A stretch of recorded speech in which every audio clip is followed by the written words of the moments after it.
अस्सलाम वालेकुम नाज़रीन किराम, आज आपको क्वींस बे का एक और एरिया दिखाते हैं। ये भी बड़ा खूबसूरत है। सामने पुल है साइकिल वालों के लिए, मोटरसाइकिल वालों के लिए। और ये छोटा सा व्यू है। आज फिर हम साइकिलिंग पे निकले हैं। ये हमारी बाइक और सामने आपको व्यू नज़र आ रहा होगा, बड़ा खूबसूरत क्वींस बे का दूसरी साइड है।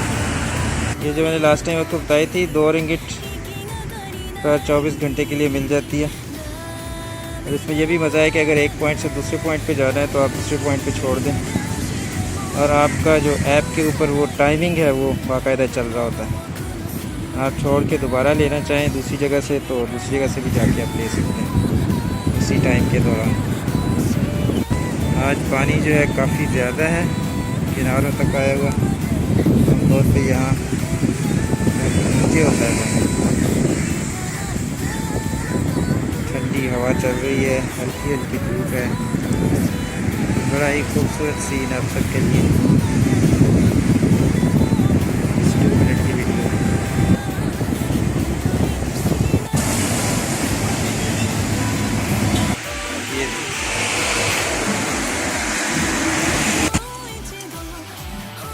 ये देखिए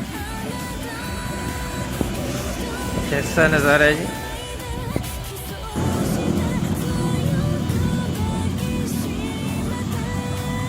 ये हम जिस जगह के पास आ गए हैं, यहाँ से आपको किराए पे कश्ती भी मिल सकती है समंदर की सैर के लिए। ये आप देख सकते हैं कश्तियाँ खड़ी हैं बहुत सारी। यहाँ पे खाने पीने के लिए रेस्टोरेंट भी मौजूद हैं, आपको कुछ खाने का मूड हो तो। नाज़रीन, यहाँ इस खूबसूरत नज़ारे पर आपसे इजाज़त देते हैं। फिर अगली वीडियो में हाज़िर होंगे। अस्सलाम वालेकुम।